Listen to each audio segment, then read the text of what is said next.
de aula. Então, 13 agora, então já dá para começar. Então, pessoal, sejam todos bem-vindos. Essa é a nossa aulinha do Experimento 5. A semana passada a gente fez um pré-Experimento 5, meio que um motivador, né, uma forma de motivá-los a estudar a máquina de estados, porque no nosso processador só está faltando um bloco. É o bloco da máquina de estados do controlador, que vai controlar a leitura das instruções e transformar isso num comando, né, para aquela unidade lógica aritmética e para o banco de registradores. Então, a linha para motivar o curso. Essa aula aqui a gente vai ver um dos elementos fundamentais, que é o que faz a gente entender máquinas de estados. A gente vai estudar sobre contadores e registradores de deslocamento. São peças fundamentais para programar e desenvolver circuitos, né, que tem vários estados bem definidos. E o contador faz bem isso. O contador, no fundo, a gente vai ver, ele é uma máquina de estados com estados finitos e cíclicos, né? Sendo que quando você chega no final de contagem, você sempre volta para o começo. Então, são estados bem conhecidos e cíclicos. Então, é bastante interessante. Então, para a aula de hoje, vou fazer aqui a leitura do roteiro. Eu recomendo que vocês abram o documento do roteiro aí no computador de vocês, que eu vou começar a leitura e, a partir das manipulações, eu já vou assumir que vocês têm ele aberto para ficar com o logicinho aberto. Então, vamos lá. Os objetivos do experimento 5 é, primeiro, estudar o funcionamento de contadores, né? Aqui está errado, e circuitos de deslocamento. Circuitos de deslocamento também são chamados de registradores de deslocamento, pelo simples fato de a gente usar flip-flops, né, dentro deles. Então, viram como se fosse um registrador que guarda uma informação e que também é capaz de deslocar os bits para a direita ou para a esquerda. Como referência, o segundo objetivo é projetar circuitos simples com base na lógica desses componentes. Então, isso vai ser para a próxima semana, né? Na próxima semana a gente vai ver como é que usa esses circuitos para fazer máquinas muito elementares, máquinas de estado bem triviais, que vai ser a nossa motivação para aprender sobre máquinas de estado. E aí, como referência, são as seções 8.4 e 8.5, que são cada uma 8.4 sobre contadores e 8.5 sobre os registradores de deslocamento. São sessões do livro-texto do Wakerly, que eu estou usando aqui. E aí, como manipulações, eu sugeri para vocês, né, na semana passada, darem uma estudadinha, fazerem um pré-relatório e estudar com 3 itens aqui, né? O número 1 é o seguinte: até agora estudamos apenas um funcionamento do flip-flop de tipo D. Experimente no Logicin o flip-flop de tipo T, que é T de toggle, e o flip-flop de tipo JK, e descreva o seu comportamento. Então, são 2 flip-flops diferentes do flip-flop de tipo D. Vamos ver o que o flip-flop JK traz a mais do que os outros, né? E o que eles têm de diferencial e como é que a gente compara eles entre si. O segundo item que eu pedi para vocês fazerem foi descrever o funcionamento do circuito contador, que está dentro da pasta memória, lá do Logicin. Que aí eu botei aqui para não confundir, né? Não é o contador de bits, porque tem um circuito que chama contador de bits, mas não é o que eu quero. Explique o que acontece com a saída a cada batida de clock em função das diferentes entradas. Explique como fazer para o contador decrementar e como carregar um valor sem precisar contar até ele. Então, isso aqui é uma coisa interessante. Tem uma forma de criar um atalho, né, de contar até um valor intermediário antes. Depois a gente vai... Isso aqui já é para a próxima semana, né? Mas como preparação, tem aqui o item 3, que é descreva o funcionamento do circuito registrador de deslocamento, que está dentro da pasta memória. Não é o circuito deslocador, que também tem um circuito chamado deslocador, mas não é isso que a gente quer. Explica o que acontece a cada batida do clock e como funciona o sinal clear e load, né? A gente tem que entender como é que funciona o circuito de deslocamento. E aí, vamos então dar uma olhadinha nessa parte. Deixa eu só ver aqui se alguém entregou, para a gente fazer um bate-papo mais direcionado. Eu peço desculpas, tá? Semana passada eu não criei a entrada de entrega do experimento 5, né, para vocês entregarem para relatório.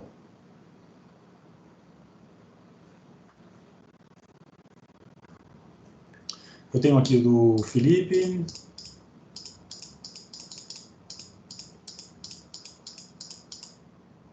o Túlio. Bacana. Tá ótimo. Então, deixa eu mostrar para vocês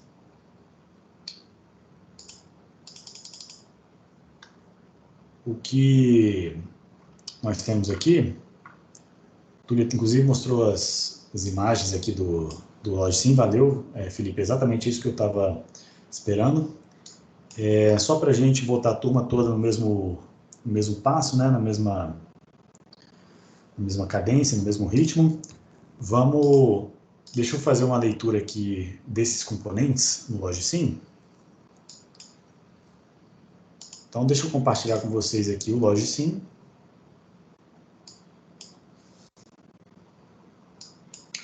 E aí, primeiro, eu pedi para vocês estudarem os flip-flops. Então, a gente vem aqui na pasta memória, a gente vai estudar o flip-flop tipo D, o de tipo T e o de tipo JK. Então, esses são os 3 circuitos que eu quero estudar hoje. Vamos colocar aqui um clock, porque estão todos circuitos síncronos, né? Então, eles todos precisam de clock. E aqui eu tenho uma entrada D de dados, esse aqui a gente já conhece, Easy Breezy. Esse aqui tem uma entrada chamada T, e esse aqui tem uma entrada J e uma entrada K. A entrada J, ela tem um significado parecido com um set. A entrada J é como se fosse setar o bit, levar ele para 1, enquanto a entrada K é o reset. Mas vamos começar então pelo primeiro, que é o flip-flop tipo D, a gente já viu ele. Só relembrando, o flip-flop de tipo D, nós temos aqui, toda vez que o clock bate, como é que eu faço para bater o clock sem clicar nele? É só apertar Ctrl T, T de tatu. Legal, Amélia, agora que eu vi a sua mensagem. Esses projetos você pega da internet ou você mesmo que desenvolveu? Caramba, olha a quantidade de chaves, o que é isso aqui?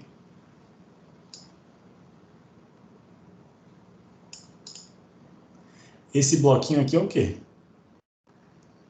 Que tem uma chave e um... é tipo um relé. Um relé isso aqui? Tem relé aqui? Eu nem sabia. Deixa eu ver. Fica em qual pasta? Não, você que fez. Maneiro. Pô, bacana. O relé puramente digital é o multiplexador, né? Você pode usar multiplexadores aqui se quiser. Caramba, esse circuito ficou complexo. Mas aí ele vai mostrando no display, Como é que você botou um número dentro do... é um LED. Você deu um nome para o LED e aí ficou com essa cor, Que bacana. Ficou massa. Bacana, bacana. Vamos ver aqui como é que faz uma outra forma de fazer. E olha só, o circuito que você mostrou aí é exatamente o circuito do multiplexador, só que aí você tem 2 saídas para fazer contato, né, para ligar os 2 ou não. Mas vamos ver aqui o circuito contador puramente digital, né, sem usar chaves mecânicas. O circuito puramente digital ele é bem interessante também, porque ele tem algumas coisinhas para a gente avaliar, como atraso de propagação, essas coisas que são puramente circuitos digitais. Mas vamos lá, para bater o clock, eu seguro o Ctrl e aperto o T, e aí ele vai alternando aqui o estado desse sinal. O tipo D a gente já viu, quando eu coloco 1, a saída vai para 1, quando eu coloco 0, a saída vai para 0. Ele meio que replica o que está na entrada, sempre no flanco de subida do clock. Isso aqui a gente já conhece bem. O flip-flop tipo toggle, ele tem uma entrada T que funciona como um enable, tá? Quando T é igual a 1, ele alterna o estado da saída. Ele nem seta nem reseta, ele sempre alterna o estado da saída. Então perceba que a saída é igual a 0, o enable está em 1. Toda vez que o clock bate, a saída muda de valor, né? Se trata toggle em inglês significa alternar.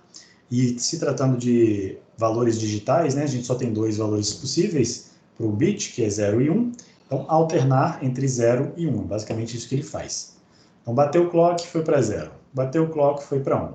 bateu o clock, voltou para 0, bateu o clock, voltou para 1.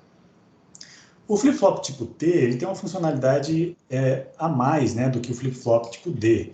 Inclusive, a gente pode implementar um flip-flop tipo T com flip-flop tipo D. Se eu pegar a saída invertida aqui, ó, e conectar ela na entrada D, toda vez que o clock bate, vai sair justamente o contrário aqui. Então, olha só. 1, 0, né? Porque a saída barrada, ela está voltando aqui na entrada D. Então, dá para implementar essa lógica do flip-flop toggle com o flip-flop tipo D. O flip-flop tipo D, ele é o mais genérico. A gente consegue fazer todos os outros com ele. E por essa razão, ele é principalmente o flip-flop mais escolhido em projetos. Por ele ser extremamente simples, elementar, e você conseguir fazer todos os outros flip-flops com ele. Então, ele é o flip-flop mais útil, né, que a gente pode aumentar a sua funcionalidade. Então, o flip-flop toggle sempre alterna o valor da saída quando o enable for igual a 1. Agora, vamos para o flip-flop JK. Eu vou até tirar os outros, porque senão fica muita coisa na tela. O flip-flop JK, ele é um flip-flop bem curioso, porque ele tem várias funcionalidades. O J tem essa funcionalidade de set, né? Quando eu levo o set para 1, na próxima batida de clock, a saída vai para 1. E ela fica em 1, né? Ele é setado. Independente do seu valor anterior, do valor do registrador, ele vai para 1. O 00 é o equivalente a um hold, né? Ele mantém o estado anterior, ele não muda de estado, é como se eu estivesse guardando uma informação naquela unidade de memória. O reset faz o contrário do set, né? A entrada K, chamada de entrada K, ela é a entrada que zera a saída. Então, toda vez que ela está igual a 1 e o set está igual a 0, eu consigo, então, levar a saída para 0, independente do valor anterior. E quando eu levo os dois sinais para 1, o que acontece? A saída alterna o seu valor. Então, é uma funcionalidade extra para um estado que, a princípio, não teria significado, né? Se eu olhar somente para os nomes set e reset, não teria significado eu setar e resetar ao mesmo tempo. Para qual valor ia a saída? Eu não sei. Mas existe uma funcionalidade extra, que é embutida dentro do flip-flop tipo JK, que quando as duas entradas são iguais a 1, eu faço um toggle, faço a operação de toggle. Então ele é legal, porque numa mesma unidade, né, no mesmo flip-flop, eu tenho mais funcionalidade, eu tenho mais coisa. É como se eu pegasse o flip-flop D, o flip-flop T, juntasse os dois e formasse o JK. Então o JK é, na verdade, a soma, né, a soma de funcionalidades do flip-flop D e do flip-flop JK também. Ele meio que resolve o problema do flip-flop SR, que é o flip-flop set reset clássico, que o set reset, ó, você tem a operação de setar, clicando set igual a 1, você tem a opção de zerar, você tem a opção de manter o estado, e você tem a opção de 1 fica sem uso, né? Ele repete a mesma funcionalidade do 00. Então, você está com duas opções de entrada que têm a mesma função. Então, ele fica meio não fica ambíguo, mas ele fica redundante, né? E aí o JK pega essa entrada 1 e 1 e fala, não, eu consigo fazer melhor, eu vou fazer com que quando tem 1 e 1, eu tenha funcionalidade de toggle. E isso aqui, a gente vai ver quando a gente fizer máquina de estados, traz mais funcionalidade embarcada dentro do flip-flop, e aí você consegue circuitos menores, porque ele tem tanta lógica dentro dele que ele consegue resultar em circuitos de máquinas de estados menores. Mas isso a gente vai ver mais tarde. Então, esse é o funcionamento do flip-flop JK. Até aqui alguma dúvida? Tranquilo? Só um flip-flop, né? A gente já viu os outros, tranquilo.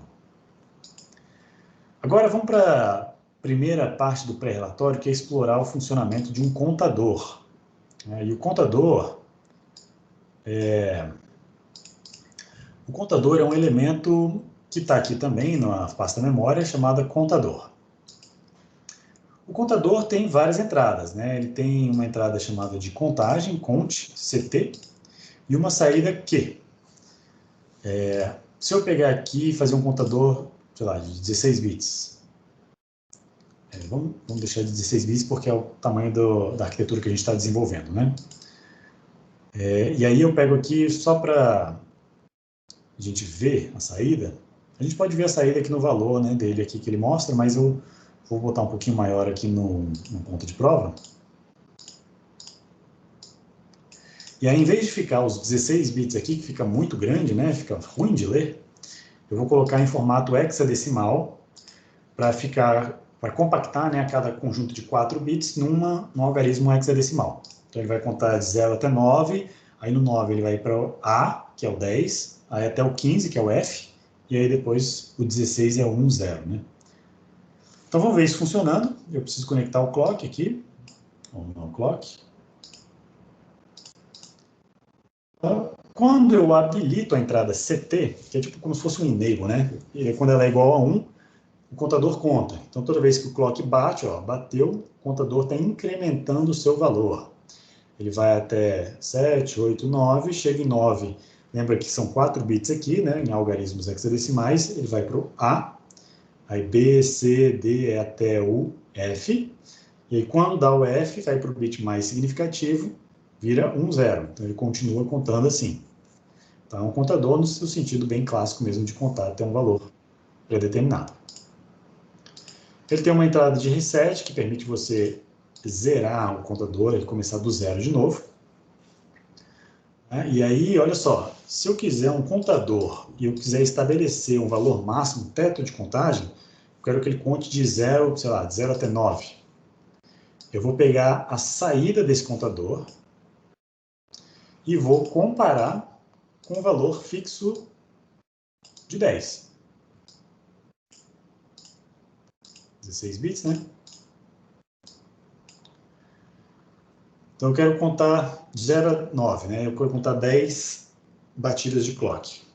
Vou botar aqui uma constante de valor 10,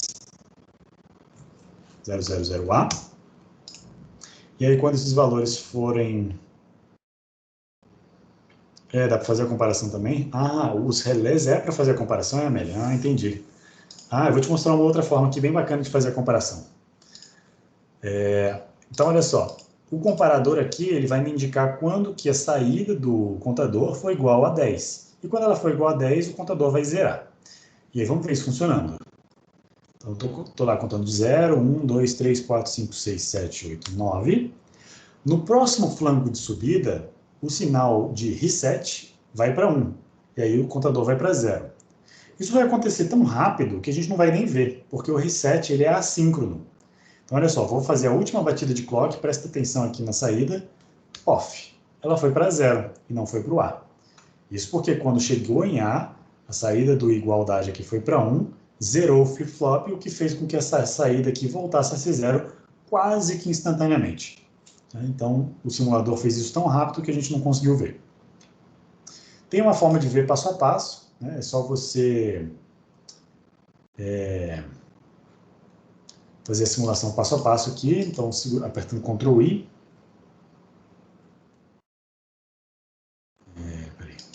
Deixa eu avançar para o último caso. Tá, 8, 9. E agora eu vou fazer passo a passo para vocês verem. Ctrl I.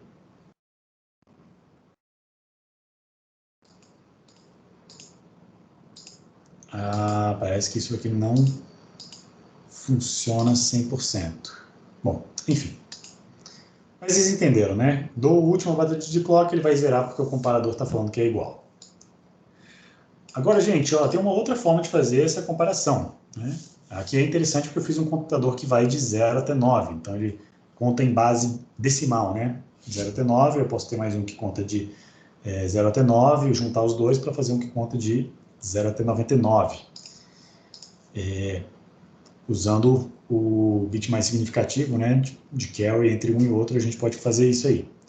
E aí a ideia é a seguinte, em vez do comparador aqui, eu vou fazer um outro tipo de comparação. Como eu só estou contando até 10, vamos pegar os 4 bits menos significativos. Olha só, vou pegar aqui, vamos botar um divisor de 16 bits.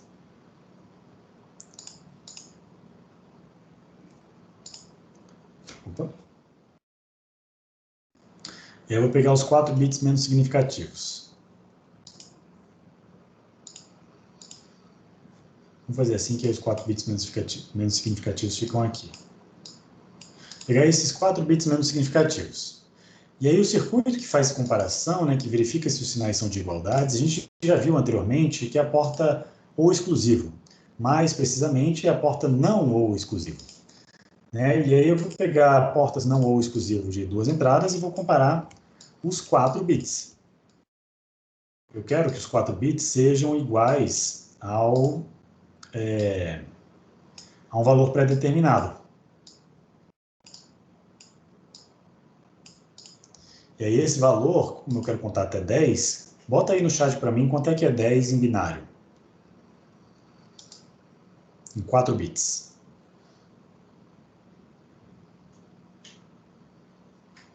Seria mais fácil, Amélia, se a gente quisesse contar até 15, né? Que aí a end só seria 1 quando todos fossem iguais a 1. Mas aí, como o pessoal está colocando no chat, o valor 10 é 1010, então eu tenho que comparar se a saída é de fato 1010. Então, 1010. Então, ó, esse aqui de baixo é o mais significativo, então vai 1, 0, 1, 0. E aí vocês vão ver que a saída dessas XNOR aqui, né, elas vão ser todas iguais a 1 quando todas as entradas forem iguais a 1, 0, 1, 0. E aí eu preciso de uma AND, né, para juntar esses caras num sinal só. E aí vai exatamente o que a Amélia falou, que vai não em contraponto, mas em acordo com o que a Amélia falou, que eu tenho que juntar tudo numa porta E. Eu não poderia colocar só numa porta E, porque a porta E ela só vai identificar quando todas as entradas forem iguais a 1. Ah, você está falando barrar com 2 inversões? Ah, boa ideia também, é uma boa. Gostei, vamos fazer assim. É mais inteligente. Vamos fazer aqui invertendo a 2 e a 4. Sim, né? É, acho que vai ficar bom. Porque aí... Ah, não, coloquei errado, né? É assim. Porque é 1, mais significativo é 1, 0, 1 e 0. Quando tudo for igual a 1, 0, 1, 0, aí ele vai me dar 1 aqui na saída.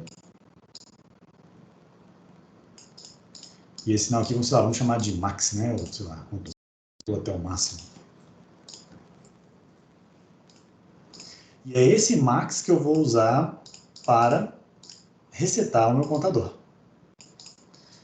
E isso é legal, porque conforme a combinação das entradas que eu colocar aqui nessa porta E, eu posso modificar, se eu quiser, o limiar de contagem, o teto de contagem. Eu quero contar até um valor máximo e eu só estabelecer aqui. Então vamos ver se funciona. Ó. Vai ter o clock 1, 2, 3, 4, 5, 6, 7, 8, 9. Na próxima, né, a gente vai ver que o max vai tudo igual a 1. Então, 10, foi lá, zerou, mas foi tão rápido que não deu para ver, né? Ficou 1, 0, 1, 0, aí foi para 1 aqui, esse 1 fez com que ele zerasse. Então, o comportamento é o mesmo do comparador, isso aqui, na verdade, é a forma de um comparador primitivo, né? Comparador de valor fixo. Então, isso é uma coisa bacana. Agora, falta a gente olhar o que são essas outras duas entradas aqui. Eu tenho uma entrada de 16 bits, que é uma entrada de load. Vamos testar com um valor clássico aqui que a gente usa sempre, o famoso café. E aqui eu vou botar uma entrada binária, um bit só, e essa entrada aqui é chamada de load. O load, quando vale 1, ele vai carregar no contador o valor café, independente do estado anterior. Então, para o load funcionar, a única coisa que ele pede é que você tenha o valor do contador, né, do CT, igual a 0. Então, uma coisa que eu não mostrei para vocês é que eu posso decrementar também. Ó. De 8 eu posso agora decrementar para... Ele pode decrementar? Deixa eu ver. Decrementar se load for igual a 1. Então, para decrementar, eu preciso colocar esse cara e esse cara. E bate clock é 7, 6, 5, 4, 3. Eu posso decrementar também. Quando ele chega em 0 e decrementa, ele vai dar overflow, né? Vai para o FFF e continua decrementando. Bem bacaninha. Agora, se eu quero carregar um valor a partir do nada, eu seto o load, aí no próximo batida de clock ele vai pegar esse café e vai colocar aqui. Olha lá que bacana. Então, ele começou a contagem a partir desse valor. E enquanto o load foi igual a 0 e o contador foi igual a 1, ele continua a contagem. Então, CAFE vai para CAFF, depois vai CB00, e por aí vai contando normalmente, assim por diante. Beleza. A gente viu como é que faz um contador que vai de 0 até 9, né, olhando para o sinal de reset. Será que tem como eu fazer um contador que vai de 1 até 10, né, que conta também 10 batidas de clock, mas de uma maneira muito mais interessante de olhar, né, como se fosse o índice de contagem mesmo, 1 até 10, como a gente contaria normalmente, naturalmente? Então, para fazer isso, eu preciso do sinal de load. Então, eu vou colocar aqui o 1, vou carregar 1 para começar do 1, apenas quando eu chegar no 10. Mas não no 10, né? No 10 mais 1. Ou no 10. Vamos testar aqui. O load, ele é síncrono, né? Então, se o load é síncrono, ele só vai carregar na próxima batida de clock.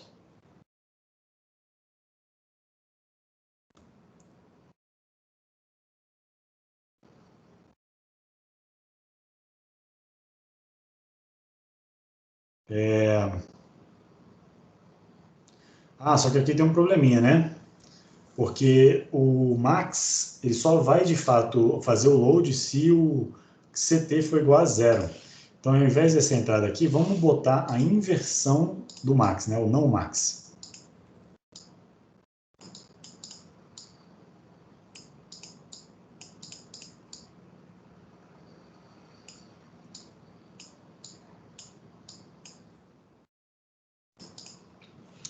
Vamos ver se isso aí funciona. Aí, contou, zerou, começou do 1, 2, 3, 4, 5, 6, 7, 8, 9. Quando chegar em 10, perceba que as entradas aqui são exatamente o que eu quero. 1, 0, 1, 0. A saída do max vai para 1, falando que eu cheguei no valor máximo. E agora o load foi para 1 e o count foi para 0, garantindo que eu tenho a possibilidade de carregar um novo valor. Então, a próxima batida de clock não vai para 11, mas vai para 1. Qualquer valor que eu colocar aqui, ele vai ter um teto uma base de contato diferente, de contagem diferente. Então, bati o clock, foi para 1. Então, isso é legal, porque com um contador grande, que é geralmente que você pega uma biblioteca de contadores, seja de um fabricante, ou você vai na loja de eletrônica e vai lá e compra um contador, você não vai comprar um contador de 7 bits, que é exatamente o que você precisa. Não, você vai comprar um de 8, um de 16, um de 32, o que tiver disponível na loja. E aí você precisa saber, né, formas de limitar a contagem para valores que você quer. Então, se eu quero contar, sei lá, tempo, né? Vou fazer um relógio, quero contar de 0 a 59, depois eu quero fazer um contador que vai de 0 a 24, 23 no caso, né? E aí 0 quando for para 24, para fazer um relógio. E isso tudo a gente precisa saber fazer com contadores de mais bits. Então essa aqui é basicamente a lógica. Você usa os sinais de load e de contagem, né? Comparando com... Você sempre tem um valor aqui que você consegue colocar, que é a base de contagem, e o valor final, né, que é o teto de contagem, através de um comparador. Esse aqui é uma versão bem primitiva de um comparador, mas você consegue fazer isso. Então, isso aqui é bem bacana, né? Isso aqui é uma coisa bem interessante.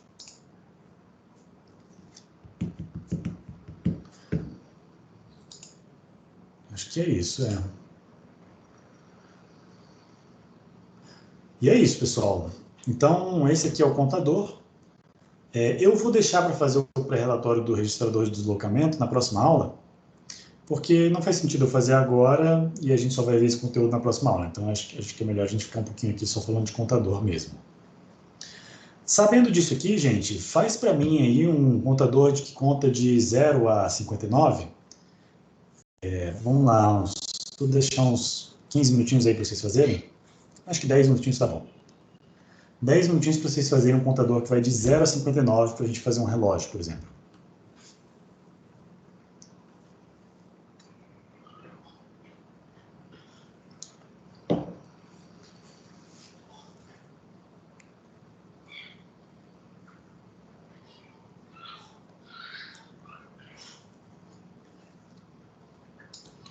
Se vocês quiserem, pode usar o comparador, tá? Não precisa usar isso aqui, não.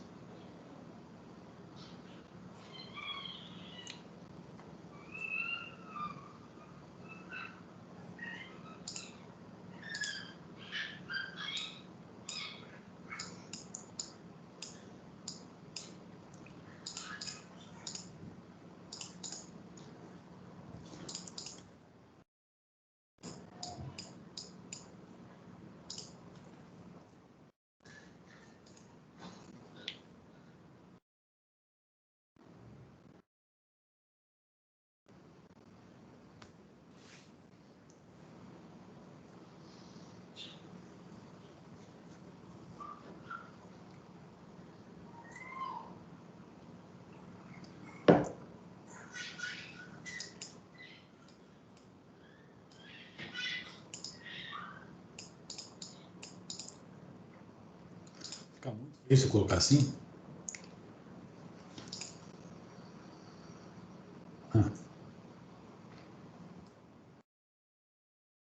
Fica assim mesmo.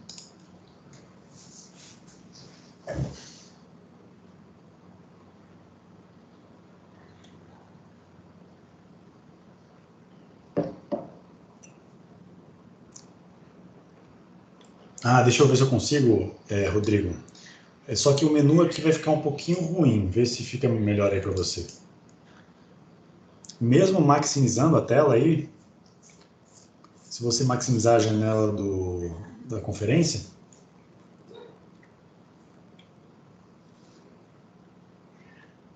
Professor, no canto inferior esquerdo tem que aumentar o zoom também.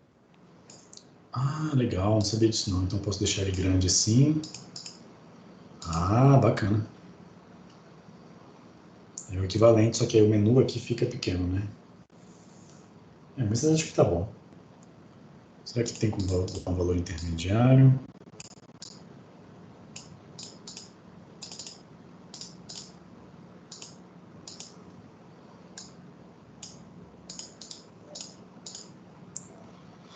Tem como deixar o fundo branco. Não sabia disso também, não. Maravilha.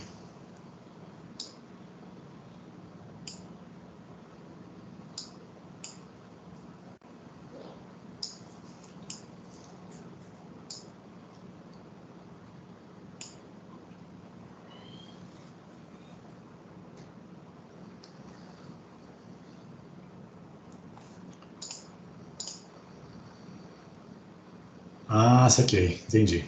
Então vou voltar aqui um pouquinho, botar ele um pouquinho maior, porque ele estava muito pequeno para mim. Você tem a tela 4K aí, Rodrigo? Porque geralmente quando a resolução da tela é muito alta, as coisas ficam, esses softwares mais antigos, né, ficam mal dimensionados.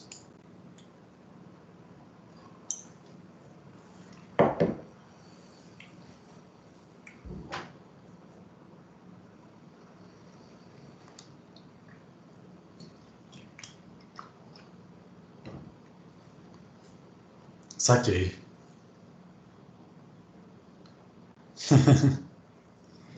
Os dois mundos, né? Aí, Amélia, beleza. C59 da 3B, deixa eu ver aqui, acho que é isso mesmo.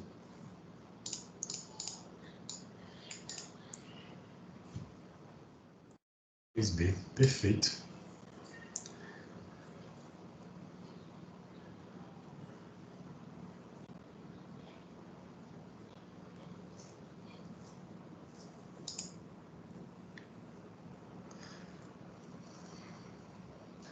Maravilha. Então, por exemplo, o contador de um relógio é mais ou menos dessa forma. A única coisa que a gente tem que ter é uma referência de tempo que bate em 1 segundo, né?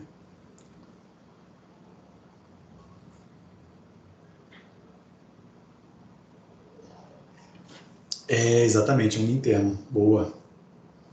Legal, legal.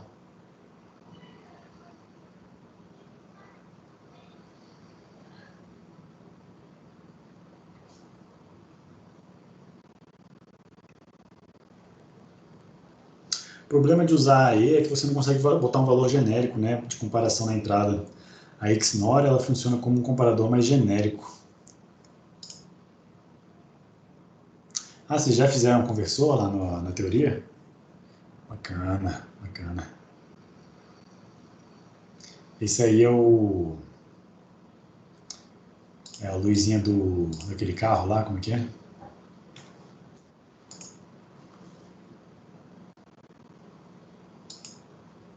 Ah, foi projetinho seu, legal.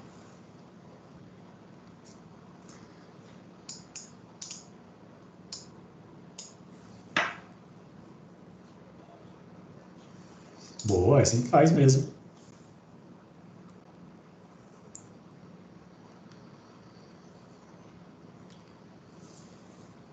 Agora, o comparador, né, se você olhar o que tem aqui dentro do comparador, na verdade, o pessoal, para deixar mais genérico, porque usar a porta E, você acaba tendo que fazer uma porta E para cada valor que você quer comparar. Se você quiser fazer um bloco mais genérico, como se fosse esse comparador aqui, a ideia é justamente usar a XNOR. A XNOR, por exemplo, se você pega duas entradas de 16 bits e comparar essas duas entradas,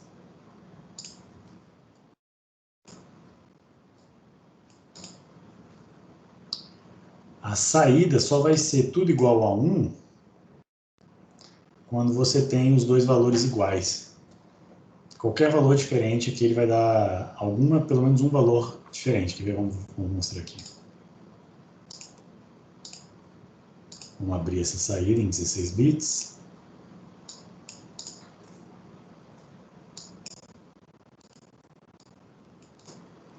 Olha, quando as duas são iguais, de fato, você tem tudo igual a 1. Aí você passa por uma porta E, né? Então,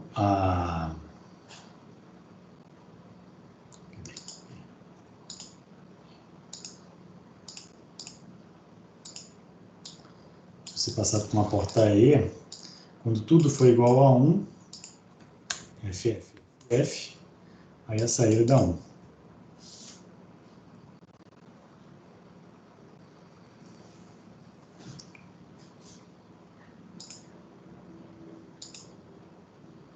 Ah, não, peraí, não funciona assim não. Tem que ser uma porta E de 16 bits mesmo.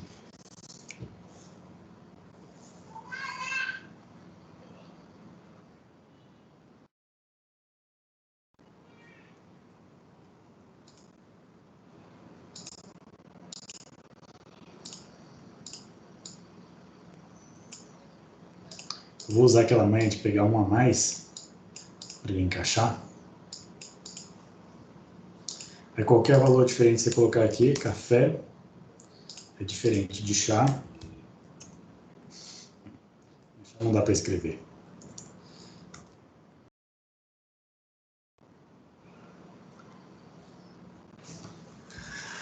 E aí a saída fica em 0. Então isso aqui é a versão genérica de um comparador, que verifica se as entradas são iguais.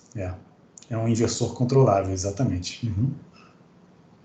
Mas aí quando elas são iguais, a saída vai para 1.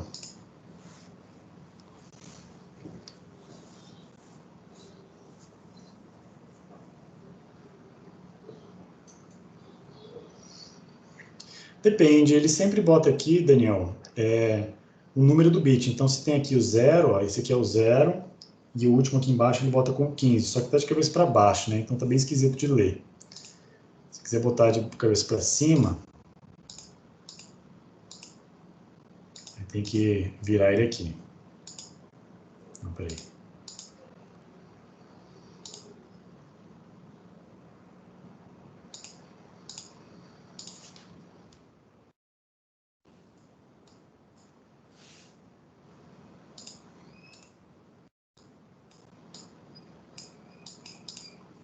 Ele sempre bota o índice aqui.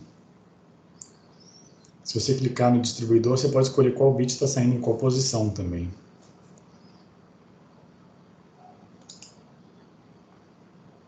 Ou selecionar que alguma saída não vai sair nada.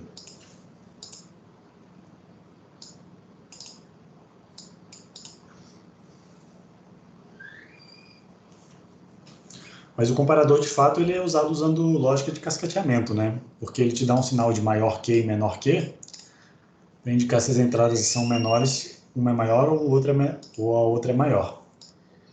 Ele faz isso usando uma XNOR, só que aí de um bit só, né? Para te dar a igualdade. Então, ele vai comparar duas entradas, a entrada A e a entrada B. E aqui te dá o sinal de igualdade. Para saber se um é maior que o outro, você tem que fazer os mintermos, né? Então, se esse primeiro cara for maior, vamos dar nome aqui, aí vai ficar mais fácil de fazer. Vou pegar isso aqui, vamos botar um novo aqui, comparador. Aí o comparador tem duas entradas.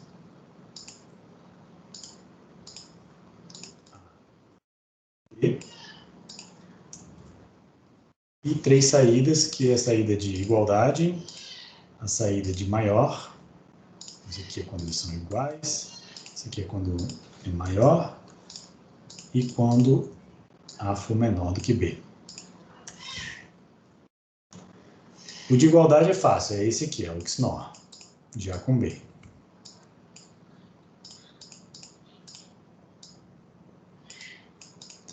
O de maior e menor é só ver os mintermos que dão maior, né? Por exemplo, para saber se A é maior que B, se A for 1 e B for 0. Então, a gente vai pegar um mintermo correspondente a isso.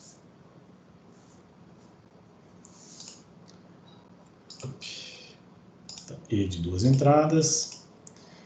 Vamos botar pequenininho aqui, porque, né? E aí, quando o B é igual a 0 e o A é igual a 1,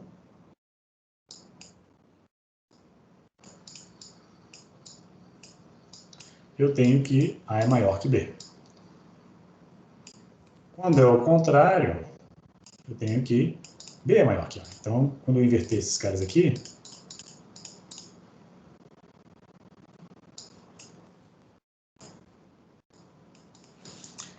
aí eu tenho a condição contrária.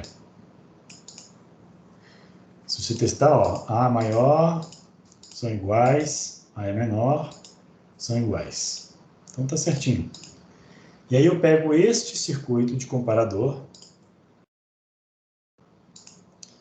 vou fazer um comparador maior, por exemplo, de 8 bits. Então eu pego o comparador, e aí a gente faz a conexão em cascata, né? Se eu tenho entradas de mais de um bit, por exemplo, uma entrada de 8 bits, duas entradas de 8 bits, A e B, eu vou pegar bit a bit e vou comparar cada um deles. A saída só vai ser igual se todos forem iguais, e aí você vai fazer uma lógica de prioridades para saber se pelo menos o primeiro que aparecer maior vai fazer com que a saída seja maior e o primeiro que aparecer menor vai fazer com que a saída seja menor. Você pode colocar isso também na lógica do comparador também é uma boa ideia.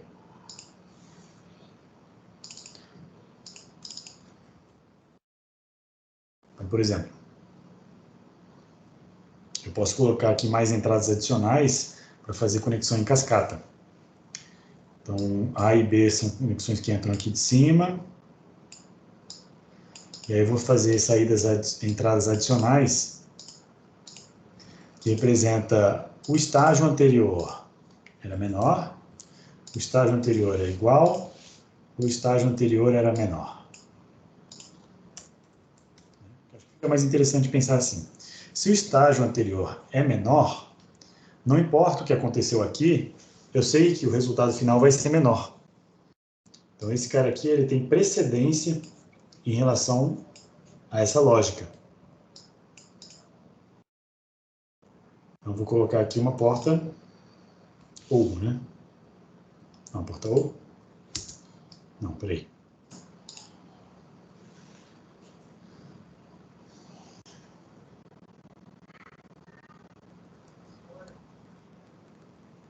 Então, acho que é uma ou sim, professor.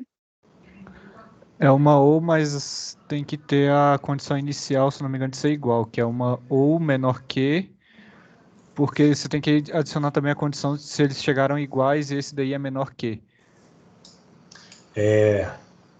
Então, se eles E tem um usaram problema anteriores... também que se nesse bit daí ele der maior e o anterior der menor, todos pra frente vão ter menor e maior ligados também. mas aí ele tem que ser mais importante. O menor tem que ser mais importante do estágio anterior, né? O estágio anterior tem que ser mais importante do que o estágio atual. O problema, acho que igual o Kleber falou, é quando ele também é igual. É igual e esse estágio deu menor. Então eu tenho que considerar o igual aqui. Se ele for igual ou menor e o resultado der menor, ele tem que ser menor. Eu acho que é isso.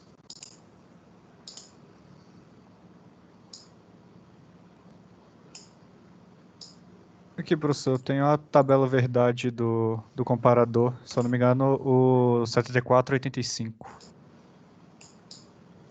Que ele funciona com uma ou e do outro lado uma e. Então a igualdade entra junto da igualdade, né? Então na igualdade do estágio anterior eu tenho que botar uma porta E.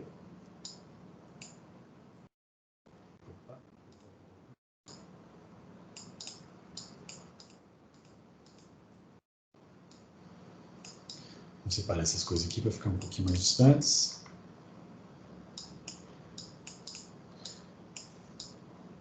Então, o sinal de igualdade, o estágio anterior tem que ser igual também.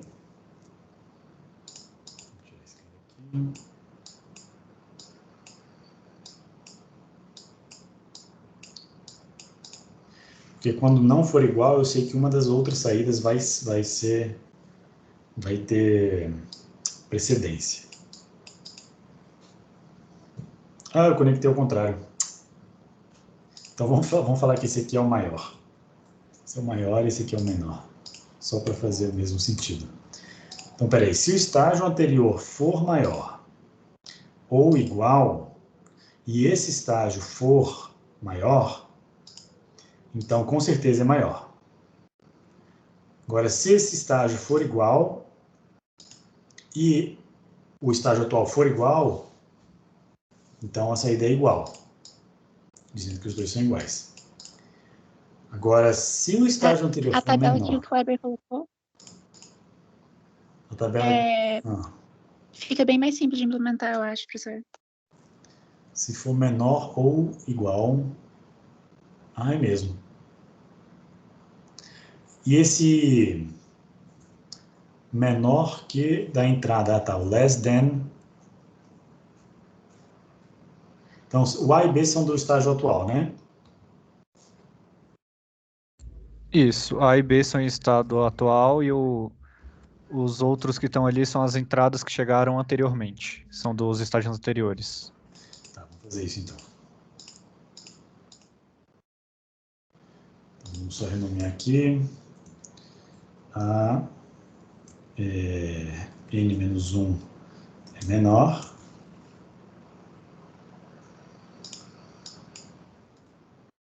Então, assim, só N-1 menor. Aqui é o N-1 igual. Aqui é o N-1 menor. Eu acabei ficando com dois iguais, ou tá maior. Então, menor igual maior. Menor igual maior, vamos fazer a mesma coisa. Menor igual maior.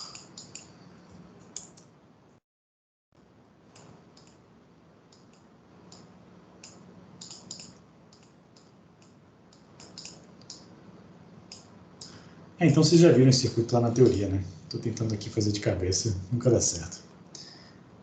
Então, se A é maior que B, ou forem iguais... Ah, mas aí eu preciso dessas lógicas intermediárias que eu acabei de apagar. Meu Deus do céu. Estou complicando demais aqui, desnecessariamente. Então vamos botar a igualdade aqui de novo.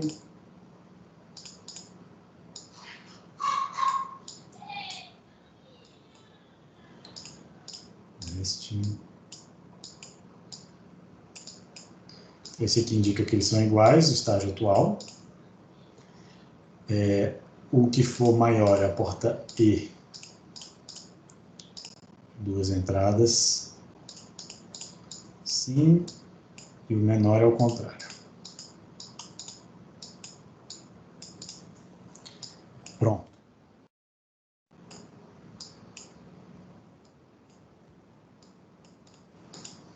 Então, esses sinais intermediários, eles representam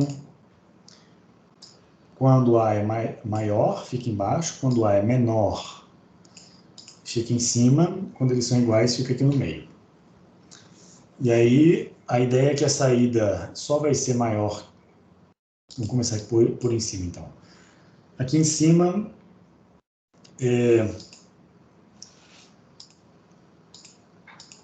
esse cara aqui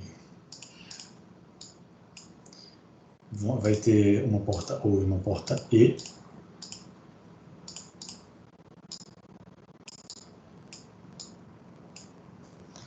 Aqui embaixo também. Eu acho que eu vou depois, professor. Fato.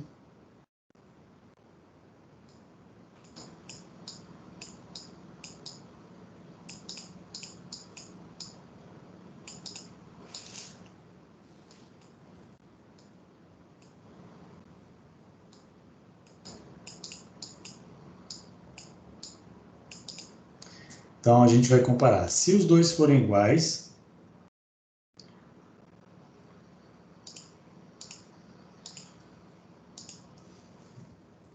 então, N, A é menor, que no estágio N são iguais, aqui no estágio N, se o A for.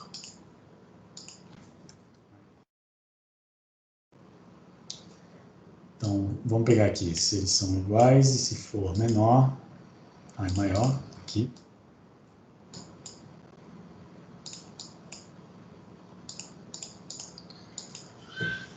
Então, iguais tem que ser igual e o estágio anterior tem que ser maior. Se o estágio anterior for maior ou igual,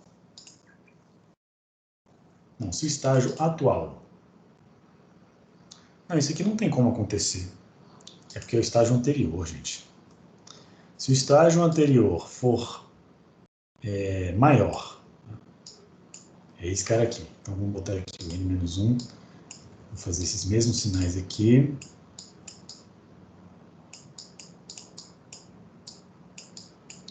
Porque, na verdade, agora é o N-1. N-1. Aqui o N-1. Agora sim. Se o estágio anterior for maior, esse aqui.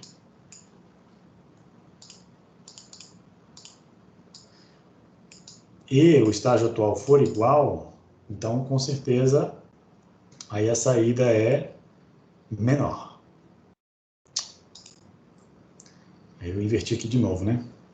Teria que ter colocado lá embaixo. Oh, meu Deus. Então, vamos botar esses caras aqui embaixo.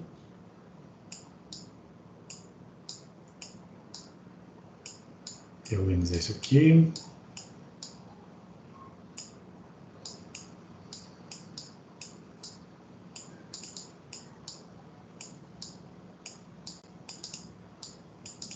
Agora sim.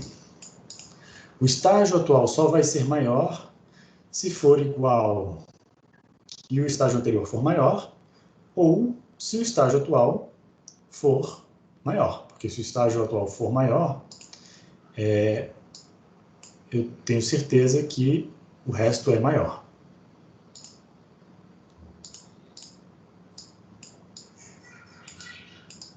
Aham!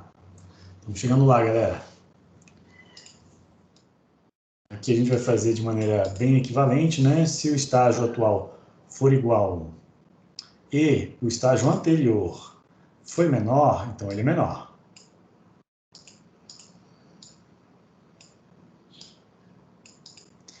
Ou esse estágio aqui é menor. Esse estágio atual é o menor, então daqui para frente tudo vai ser menor.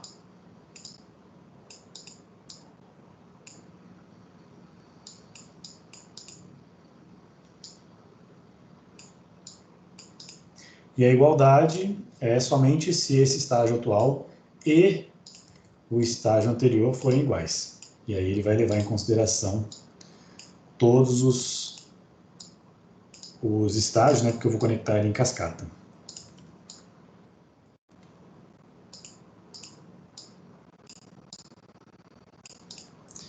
Ok, oh my god. Então, se o estágio anterior for igual e esse for igual, então significa que eles são iguais. Mas se o estágio anterior for maior, ele vai ser maior. Se o estágio anterior for menor, ele vai ser menor. Então, deu certinho. Então, esse aqui é prioritário em relação ao atual. Mas se o estágio anterior deu igual e esse aqui for maior, aí dá que o A era menor mesmo. Agora, se eu colocar que o A é maior, vai dar que é maior mesmo. Então, tá certinho. Caramba, que dificuldade. Mas deu certo. Faz o teste com ele chegando um sinal e sendo contrário nesse estágio. Sendo igual aqui? Não, no caso, por exemplo, chegou menor que e nesse estágio ele é maior que. Vê se a saída tá dando certo. O estágio anterior é menor e o estágio atual, o A é maior. Então ele tá saindo que o A é maior. Então esse daí tá comparando o menos significativo. Então, ao contrário. Isso. Esse aqui seria o equivalente a maior, então. Peraí. Acho que não, professor. É só que a ordem dos bits tá trocada. O próximo Isso. bit é mais B. importante que o anterior. Exatamente. Tá na ordem inversa. Então, peraí.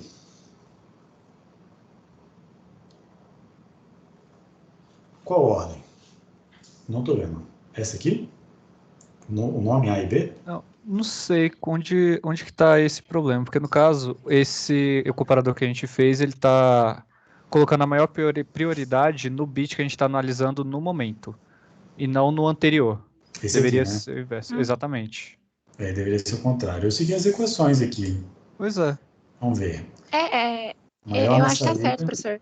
Porque, por exemplo, se você comparar o primeiro bit e der menor, só que no segundo bit der maior, o número é realmente maior, né? Não, porque o bit anterior ele tem mais significância, né? A não ser que se compare da direita para a esquerda, mas Pois acho que não. é essa comparação que ele está fazendo. Ele está comparando do menor para o maior. Ah, não, mas aí. Não gostei, não. Vou tentar quebrar a cabeça aqui mais tarde para não gastar nosso tempo da aula. Ver o que eu resolvo disso aqui. Mas.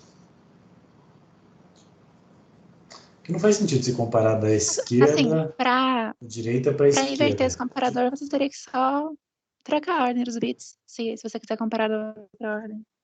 Né? Vamos ver se a gente faz. Se eu mudar esse aqui para B, vou fazer um teste. Não assim, porque ele está trocando maior e menor, né?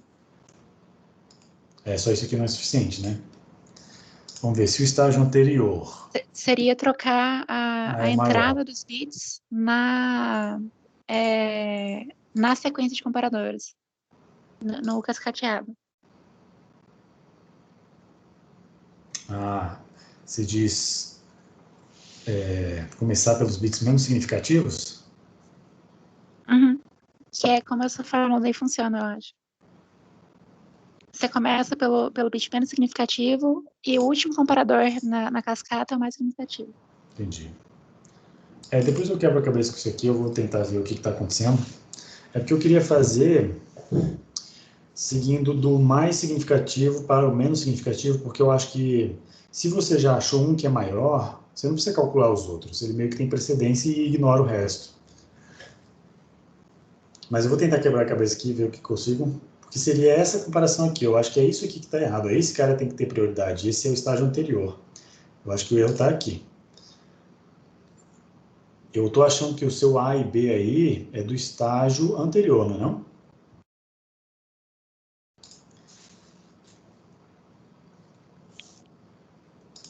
Se eu fizer assim, ó, esse aqui é o estágio anterior. Se o estágio anterior for menor, com certeza o estágio atual é menor.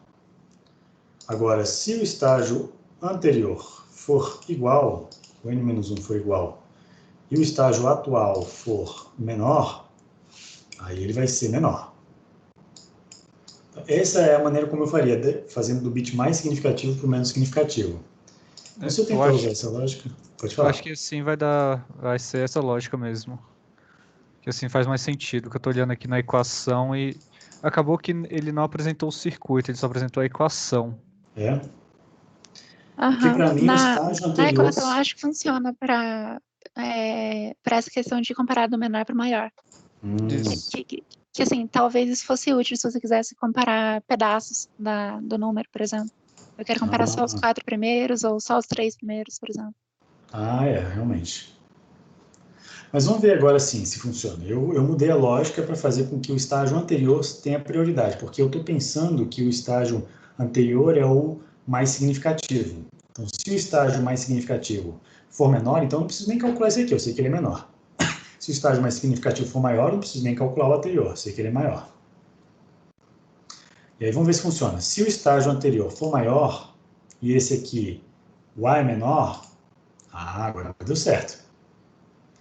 Não importa o que eu colocar aqui, ó, a saída é sempre a mesma, porque o estágio anterior já definiu. Agora, se o estágio anterior for menor, qualquer coisa que eu colocar aqui não vai alterar o resultado. Mas se o resultado anterior for igual, aí esse estágio aqui que vai definir o A é maior ou o A é menor. Agora faz sentido. Deu certo. Desculpa aí a confusão, gente. E obrigado pela equação. A equação ajudou muito, né?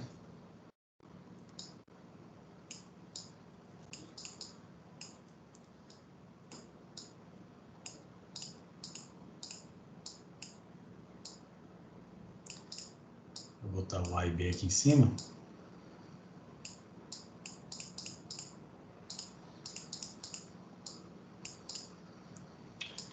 Aí eu tenho meu comparador.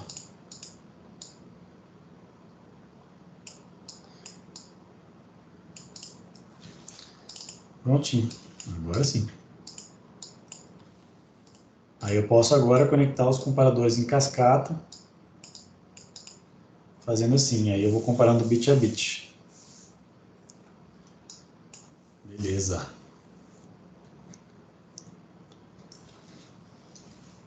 E aí só para o primeiro estágio a gente fala que ele é igual, né? A gente fala que eles são iguais. Não é maior e não é menor.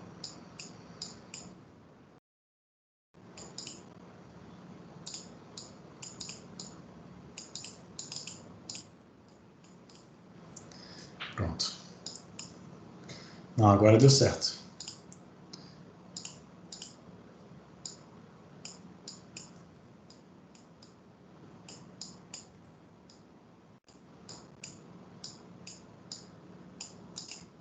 Se forem iguais, o resultado é igual.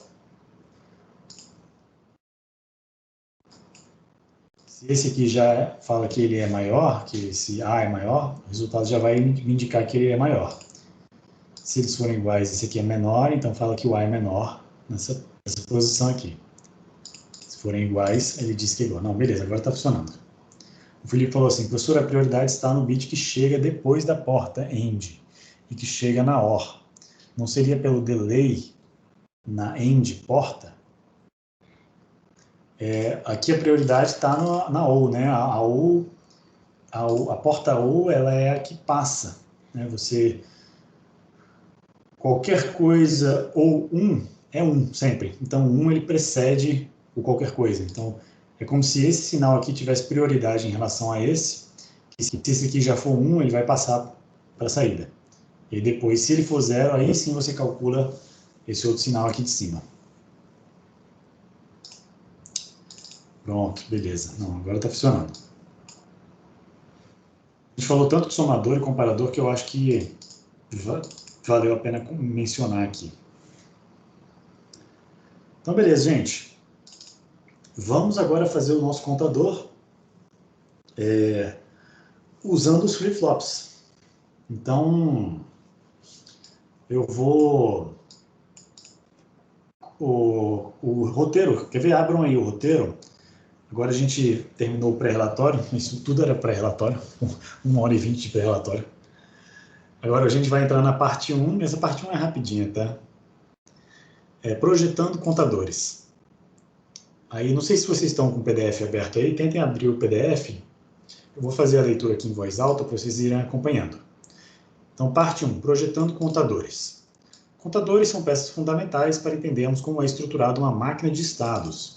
Iniciaremos o desenvolvimento com circuitos simples e intuitivos e iremos corrigindo os defeitos de cada design por partes. No número 1, eu botei assim: desenvolva um contador usando flip-flops T, toggle. Qual é o problema desse tipo de contador? Dica: considere que os flip-flops apresentam um atraso para gerar a saída após o flanco de subida do clock. E aí, para esse exercício, né, para essa tarefa, eu vou tentar mostrar para vocês aqui a lógica que a gente usa para projetar um contador. Então, imagine o seguinte, que eu tenho um contador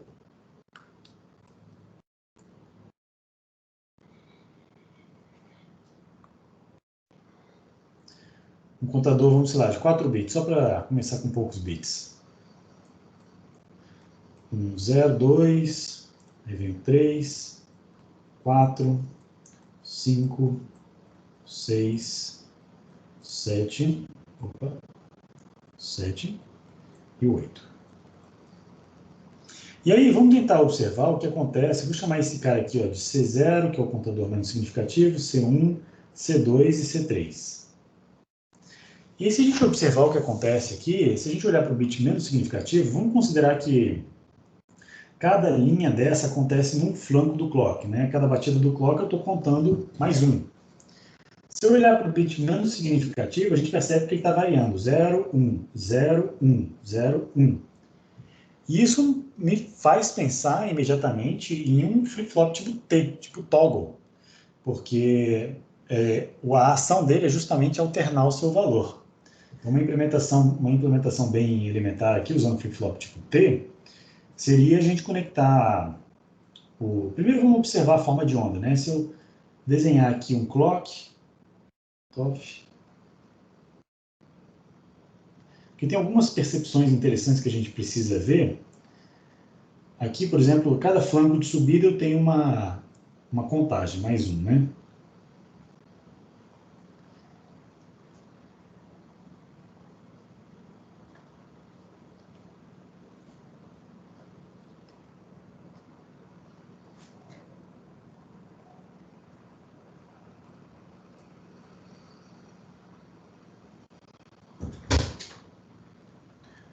Olá.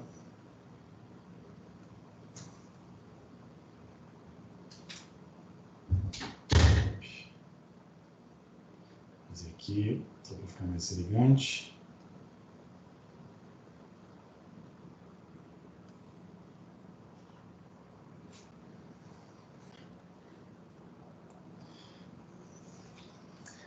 Então, se eu olhar para o primeiro sinal, os bits C0, a gente percebe que ele alterna o seu valor a cada flanco do clock, né? Então, bateu o clock, se ele era 0, ele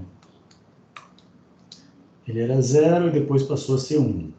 Aqui é o C0. Ele era 0 e passou a ser 1. Foi 0 e 1. Ficou alternando. Agora, o bit imediatamente depois, esse aqui, a gente percebe que ele só alterna o valor, né? Quando? Ó, vamos perceber, esse cara virou 0, foi para 1, e aí quando ele virou 1, quando ele foi para 0, né, nessa transição do 1 para 0, o sinal mais significativo foi para 1. Então, toda vez na transição do 1 para 0, que é um flanco de descida, o sinal mais significativo alternou. E essa lógica, ela se repete, né? Então, aqui, ó, quando eu tenho, se eu pegar no próximo nível, se eu pegar este cara aqui, a gente vai perceber que quando ele transita de 1 para o 0, é quando há a transição do meu sinal mais significativo. Então, isso significa que somente no flanco de descida do sinal menos significativo, que o sinal mais significativo vai mudar. Então, nesse flanco aqui, ó, eu vou ter uma mudança no meu sinal azul. Então, se o sinal azul era 0, Vamos chamar aqui de C1, sinal azul, C0 é o vermelho, C2 é seu verde. No flanco de descida do sinal de cima, ele virou 1, no flanco de descida ele voltou a ser 0. No flanco de descida ele voltou a ser 1, e por aí vai. Já o sinal verde, ele usa o flanco de descida do sinal anterior. Então, ele era 0, depois alternou o seu estado e continuou. Depois alternou o estado e vai. Então, sempre no flanco de descida. Isso é curioso, né? Agora, como é que eu imito esse comportamento, né? Como é que eu faço esse comportamento? Já que a lógica aqui de propagação é muito parecida com a lógica do flip-flop tipo T, toggle, né? Então, eu vou pegar aqui e vou desenhar os flip-flops de tipo T. Flip-flop tipo T tem uma entrada de clock. E aí, para esses 3 bits, o que eu tenho que fazer? Eu tenho que pegar a saída dele. E aí, como eu quero aqui um flanco de subida que gera a mudança do estado do flip-flop, né? Esse aqui é o C0, esse aqui é o C1, e aqui eu tenho C2, bit mais significativo. Eu pego um bit e inverto ele e coloco aqui no bit mais significativo, logo em seguida. Então, essa aqui vai ser uma forma bem elementar, né, de fazer um contador só usando flip-flop tipo T. Então, a gente percebeu que os sinais, eles são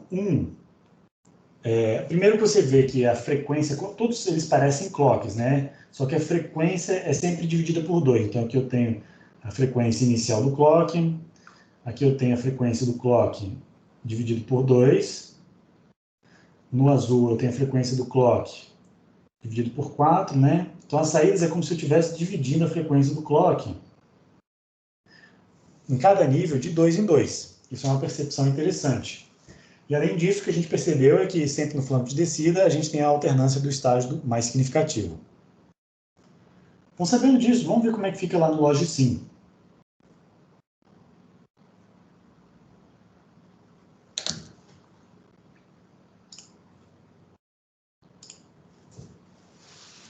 Se eu pegar os meus flip-flops tipo T,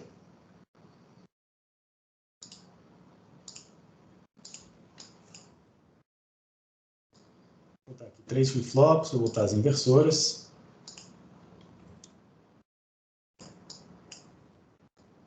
Só no primeiro estágio que não precisa, né?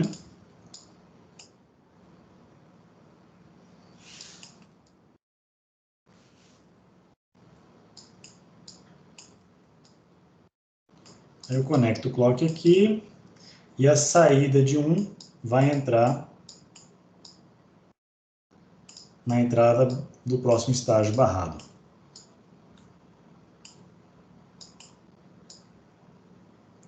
Eu, inclusive, se eu quiser, posso pegar a saída barrada, já que vai facilitar a minha vida. Vamos botar mais um estágio aqui para ficar 4. Certinho. Vamos ver se isso funciona? Se eu não me engano, tem que estar ativado também, professor, no Logsim. Perfeito, boa, bem lembrado. Então, nesse primeiro caso aqui, vamos deixar eles ativados por padrão, vamos conectar em 1 direto, já para eles virarem flip-flop, tipo toggle tradicional sem enable, né? Ele sempre alterna o valor independente do que você coloque no enable dele. Você pode colocar no clock também, que funciona. No clock é uma boa também dá certo. E aí eu vou botar aqui só, para ficar bem evidente, o menos significativo é o que está em cima. Só para ficar mais fácil de visualizar, tá? Eu vou botar aqui num dispositivo agrupado.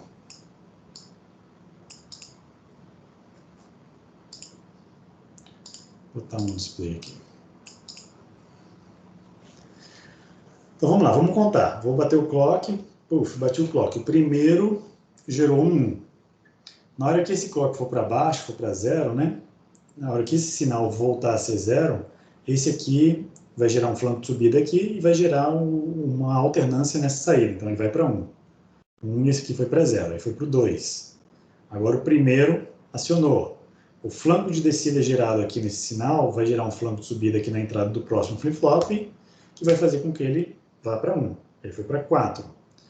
4, 5, 6, 7.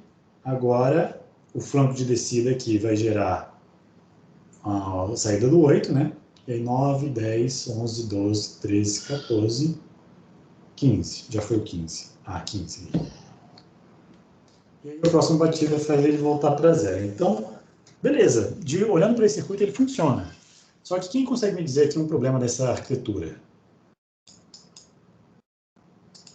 Se eu considerar que esses flip-flops têm um atraso de propagação. Olha só, se isso aqui para 4 bits até que é rapidinho, né? Se eu tiver um atraso de propagação aqui, o último flip-flop só vai chavear depois que esse chaveou, esse chaveou, esse chaveou e o último chavear. Então, você tem 4 vezes o delay, o atraso do flip-flop. Então, isso aqui não é nem um pouco um circuito síncrono. É quase que um circuito combinacional aqui, apesar de ter flip-flops aqui dentro. Na verdade, para esse circuito se tornar síncrono, né, um circuito sequencial, para ele ser sequencial, para ele ser síncrono, não basta somente usar flip-flops. Você tem que conectar todas as entradas de clock ao mesmo sinal. Por isso que ele é chamado de síncrono, porque estão sincronizados com o mesmo clock.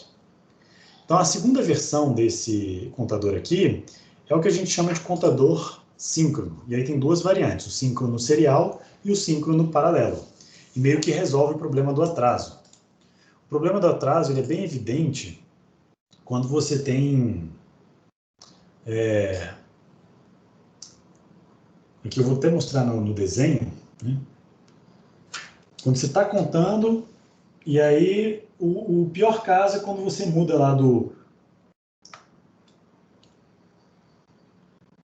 Você está aqui no 1, 1, 1, na próxima batida de clock, você vai para o 0, depois vai para o 0, né? Essa é a transição a pior de todas, porque você vai ter um clock que está batendo, vamos botar só 2 batidas de clock.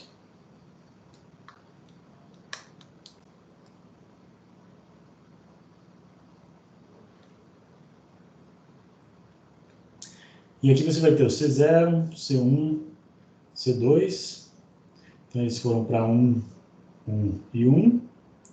E aí na próxima batida de clock, todos eles têm que ir para 0. No mundo ideal, todos vão para 0 instantaneamente. Mas no mundo real, isso não acontece. O primeiro aqui vai esperar um ΔT acontecer. Eu vou ter aqui um ΔT de C0, que vai fazer com que o sinal C0 demore um tempo para chavear. ΔT aqui. Depois desse ΔT, o C1 vai fazer essa transição, porque ele percebeu o flanco de descida do anterior. E aí eu vou ter mais um ΔT aqui. Daqui até aqui eu tenho mais um ΔT. E por aí vai, né, para todos os outros bits. Aqui eu vou ter mais um ΔT antes de transitar. Então eu tenho N ΔTs aqui até a saída se resolver. E aí o problema acontece o seguinte, se em 3 bits, né, nesse meu diagrama aqui, o negócio já começou a ficar apertado, imagina com 16 bits ou 32 bits. Né? Se eu fizer a leitura, se eu fizer a leitura, por exemplo, aqui, eu vou ler 1, 0, 0. E, na verdade, eu estava esperando transitar do 7 para o 0 e transitei para o 4. What? Não é para isso funcionar, não é para ser assim. Então, esse conjunto de atraso, né, esse ΔT de K até K, é o que vai dar a velocidade máxima de operação desse sistema. Então, se eu quero um circuito com mais performance, eu quero diminuir a quantidade de ΔTs que tem. E aí a ideia é, então, reduzir o número de flip-flops que tem em série. Vamos ver como é que faz isso aqui.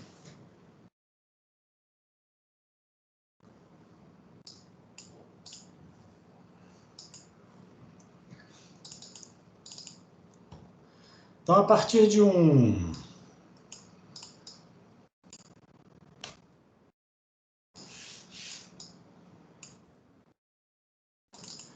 A partir dessa estrutura aqui,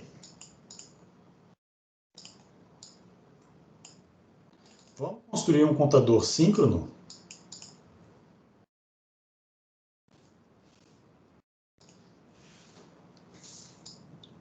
Depois eu boto isso aqui de novo. Vamos construir um contador síncrono. E aí a primeira coisa que a gente faz de modificação é quebrar essa história do clock. Tá? Eu não quero mais o clock, dependência de clock para gerar um clock um em sequência do outro. Eu quero agora jogar com o enable. Né? Eu vou manter todos os sinais sincronizados. Então vamos botar todos no mesmo clock. E agora sim eu tenho um circuito sequencial por definição. E então eu vou brincar com o enable. Então uma coisa simples de perceber no enable, vou botar um enable grande aqui no começo. O segundo estágio, né, os bits mais significativos só vão contar quando o estágio anterior for para 1. Então se eu colocar aqui a saída do estágio anterior como sendo o habilitador do próximo estágio, isso aqui já me dá uma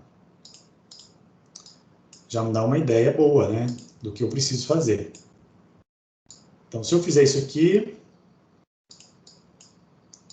será que isso aqui é suficiente? Então, C0 gera o C1, o C1 é usado para habilitar o próximo estágio, e por aí vai.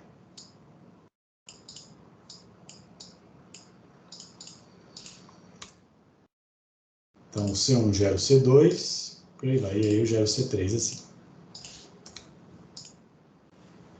Só que isso aqui a gente vai ver, ó, não vai funcionar. Eu vou habilitar o primeiro contador, na hora que ele contar até 1, o segundo vai contar, então beleza, contou. Até o 2 funciona, mas aí a gente percebe que a partir do 3 o negócio começa a degringolar, não funcionou direito. Isso é porque o próximo estágio, na verdade, ele só pode ir para 1 se todos os estágios anteriores forem 0. Desculpa, né? Forem 1. Então, se todos os estágios anteriores forem 1. Então, só olhar para o C0 não é suficiente.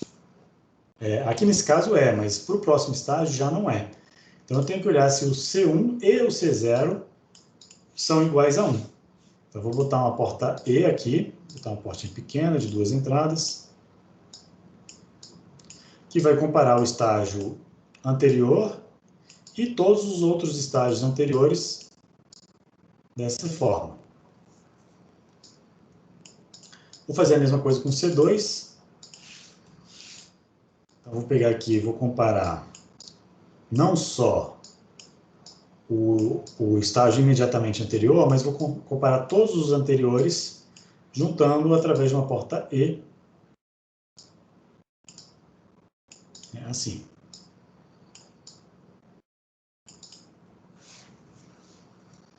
Então, aqui eu estou olhando não só o C2, mas eu estou olhando o C1 e estou olhando o C0 também. Quando todos forem iguais a 1, o C3 vai transitar. Vamos ver se funciona agora. Vou ativar o Enable. 1, 2, 3. Agora deu certo. 4, 5, 6. Ó, perceba que o sinal de habilitador do C3 só vai para 1 quando todos os estágios anteriores forem para 1. Esse cara foi para 1, esse cara foi para 1 e, consequentemente, esse foi para 1, fazendo com que C3 agora conte. E aí, no próximo ciclo, ele vai para 1. Esse cara foi para 1, que permite que o C1 conte, vai para 1.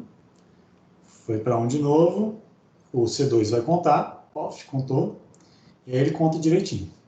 Então, esse é o circuito síncrono serial. Ele é chamado de síncrono serial porque eu tenho uma característica, né, em série da conexão aqui dos enables. E agora, o que isso aqui pode ter de ruim, o que pode ser melhorado? Pensa em aumento da quantidade de bits, né? Se aumentar muito a quantidade de bits aqui, o tamanho dessa fila de portas ES vai ficar muito grande. E aí acaba ficando muito longo, né? Fica com um atraso muito grande. Então, a forma de melhorar isso aí é com um contador paralelo, que a gente chama de paralelo. É tentar tirar a dependência serial do estágio anterior com o próximo estágio. E aí a gente vai fazer um circuito que é um pouco mais rápido, um pouco mais performante, mas em compensação ele custa um pouco mais caro.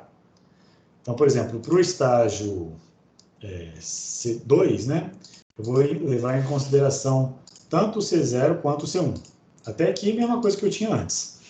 Só que para o próximo estágio, eu vou pegar uma porta de 3 entradas agora e considerar não só o C2, mas vou considerar o C1 e o C0. E aí, conforme você vai aumentando a significância do bit, essa porta E vai aumentando de tamanho. E aí você vai ter um circuito cada vez maior conforme a significância do bit aumenta.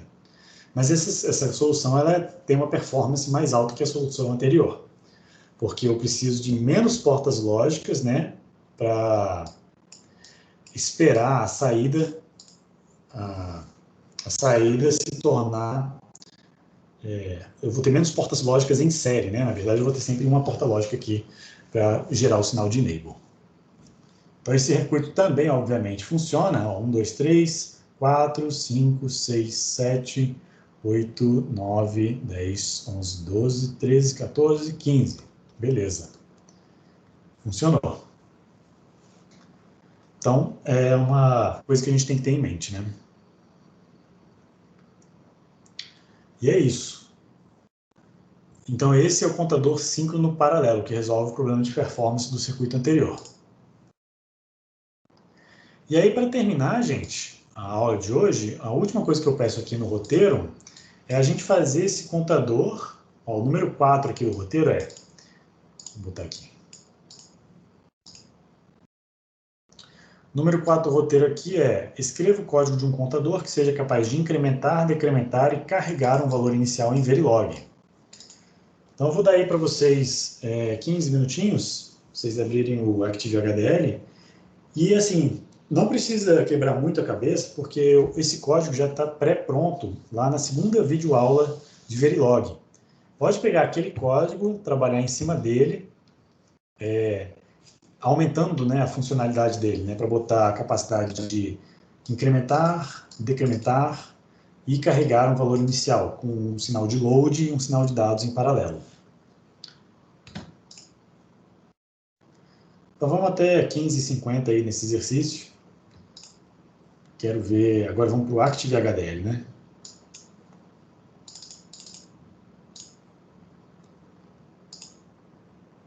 Qualquer dúvida, eu estou aqui, gente.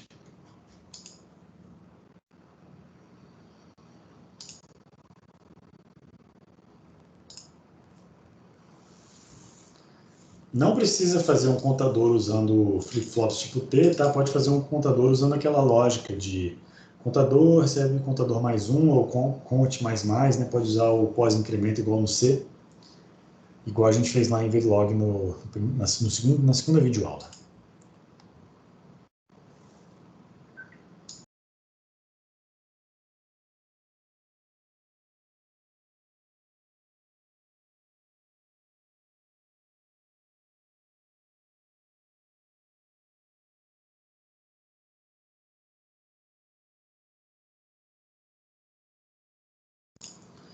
Vou inclusive botar aqui no chat a interface, né? Então eu tenho que ter de entrada o quê?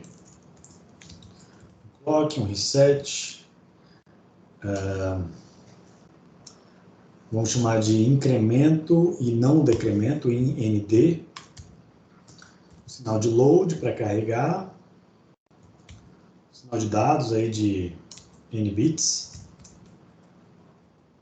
de saída vai ter só um, né, count.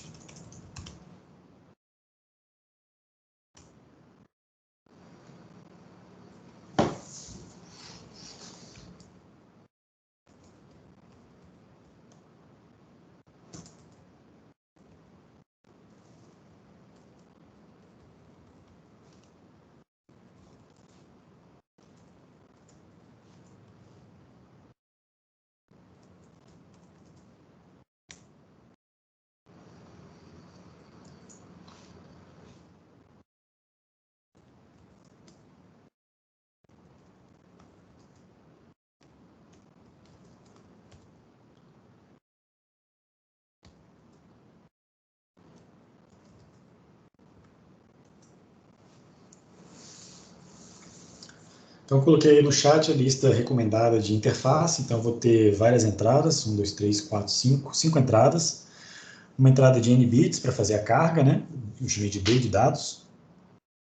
Clock reset, IND, que é, na verdade, I não D, né? I de incrementa, não decrementa, IND. E o load, quando igual a 1, carrega D, a entrada D, no count. E o IND, 1 para incrementar e 0 para decrementar.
Beleza, Meli, isso aí, show de bola.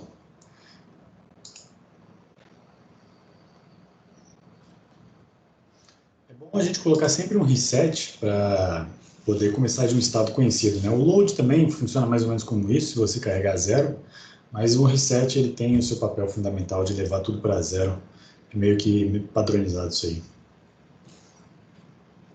Dá mais 3 minutinhos aí, eu já mostro minha solução.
Ok, pessoal.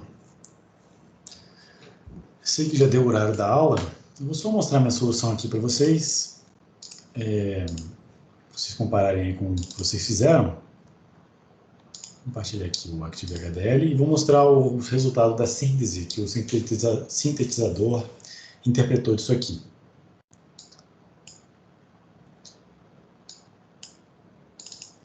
Alt 0, né, que vocês me falaram que eu vou esconder isso aqui.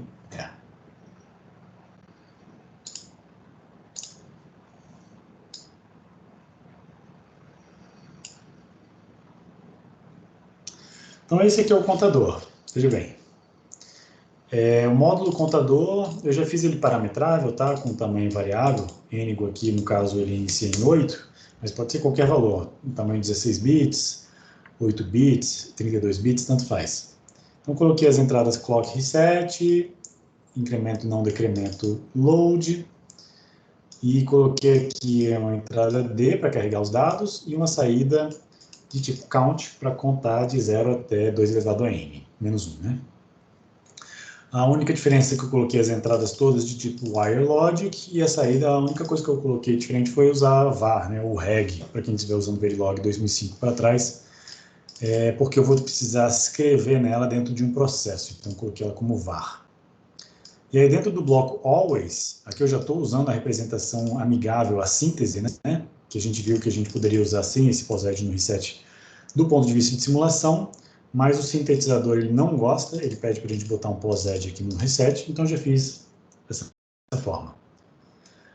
Então, always at posedge do clock, posedge do reset. Se tiver um reset, então a coisa mais prioritária, né? Se resetar, a saída vai para 0. Caso contrário, se tiver load, a saída vai para o D. Caso contrário, se não tiver load, só aí que eu vou olhar se eu vou incrementar ou decrementar. Então, se o incremento ou decremento for 1, eu incremento. Se for 0, eu decremento. Então é isso. Funcionalidade básica, não tem muito segredo aqui não. Inclusive o test bench é bastante elementar também. Eu fiz um test bench aqui com todos os sinais, instanciei o contador, só que dessa vez de 16 bits.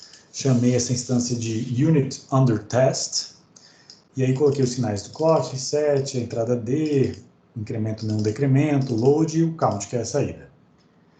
Aí o clock é o único que eu inicializo em 0, porque eu tenho um processo always aqui, que nunca termina, você pode ver que ele nem tem lista de sensibilidade. A cada 5 unidades de tempo, ele inverte o sinal do clock. Então, o clock tem período de 10 unidades de tempo. Então, começo resetando tudo, reseto o meu contador. Depois de 50 unidades de tempo, eu zero o reset, faço o incremento para 1, load igual a 0, D igual a 0.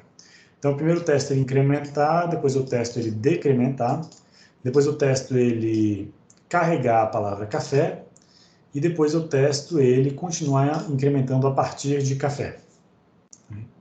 Então, o resultado disso aqui é essa simulação, que eu começo aqui com reset ao clock, reset em D, load, count e a entrada D de carga de dados, né?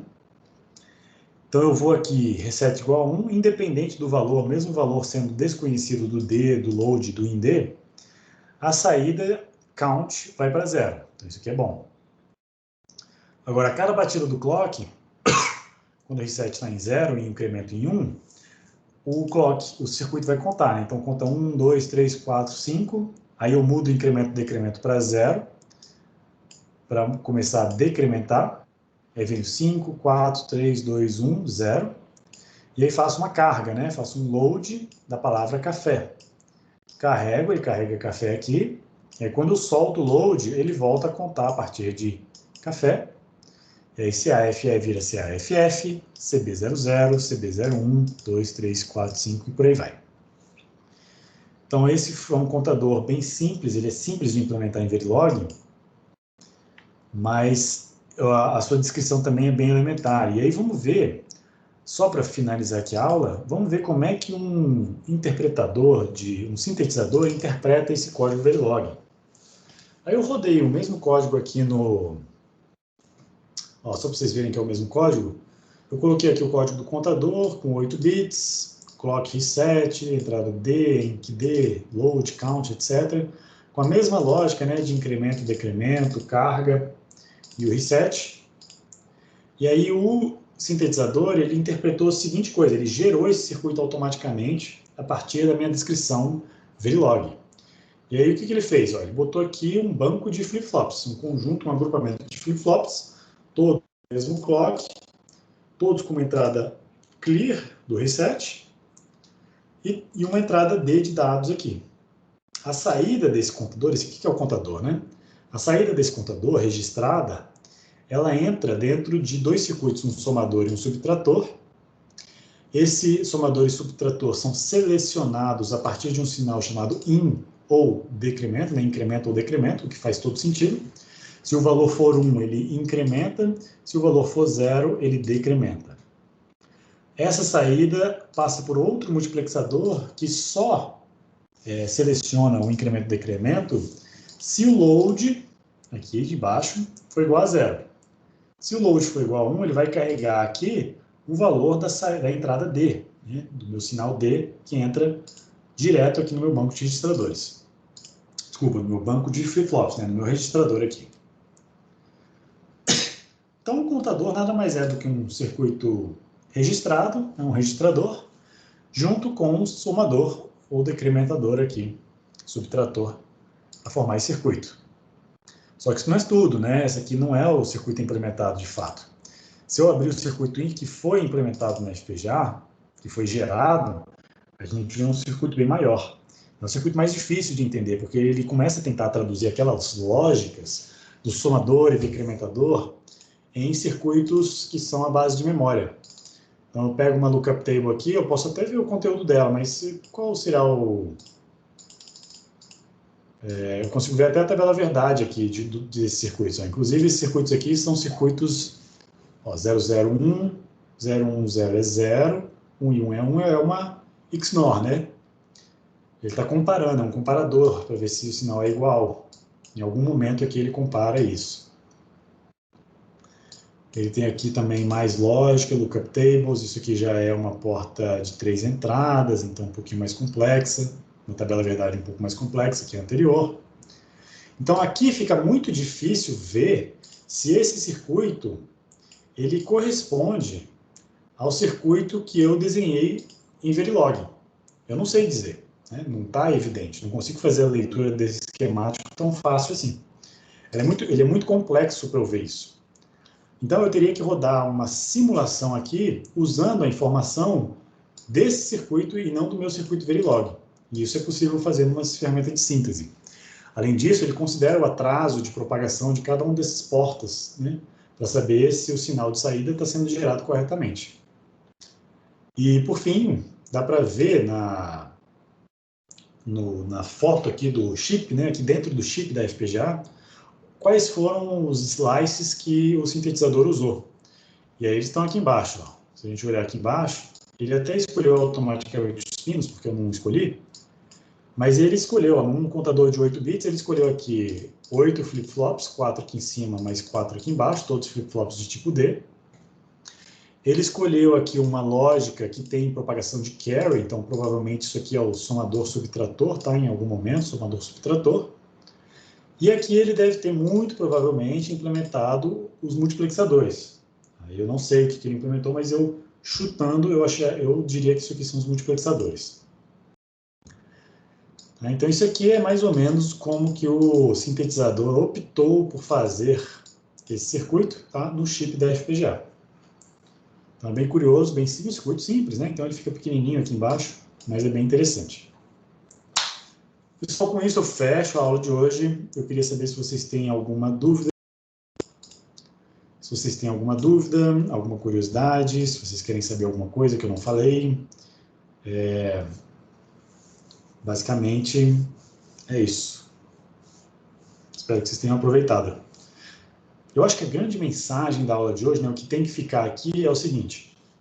Lá durante o desenvolvimento do contador, vocês perceberam que para fazer o contador, é um circuito síncrono, eu preciso conectar todos os flip-flops no mesmo sinal de clock. Então, isso aí é fundamental, tá? O circuito síncrono, todos os flip-flops estão conectados no mesmo clock. Segunda coisa fundamental foi a análise de atraso. A gente viu que pensar no atraso também faz com que a gente pense em circuitos com uma performance mais elevada, né? Uma performance maior. E a gente vai ver na próxima aula como é que usa o circuito do contador e do registrador de deslocamento, que é bem mais simples.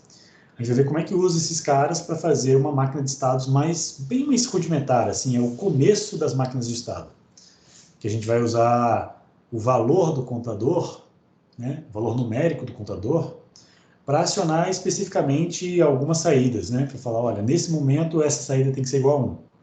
E aí, meio que para motivar vocês, a ideia é a gente fazer uma máquina de estados também, relativamente rudimentar, que vai controlar os 4 estágios do nosso controlador do processador, que é o Fetch, Decode, Execute e Write Back. Então, carrega a instrução da memória, decodifica a instrução da memória, vê o que tem dentro dela, executa, ou seja, deixa a ULA executar o que ela tem que rodar, e write back, escreve de volta no banco de registradores. Então, são 4 estágios. Para fazer isso, basta um contador de 2 bits, 0, 1, 2 e 3. E em cada um dos estágios desse contador de 2 bits, a gente vai fazer algo muito específico, que é controlar os sinais de controle lá do nosso processador. Então, espero que isso seja motivação para a gente assistir a próxima aula. Qualquer dúvida, peço para vocês postarem aí no canal da monitoria. Então, agradeço a todos pela presença e atenção. Obrigado, professor. Tchau, tchau. Boa semana. Tchau, professor. Boa semana. Até Obrigado. mais. Tchau, Rodrigo. Tchau, Kleber. Falou, Felipe.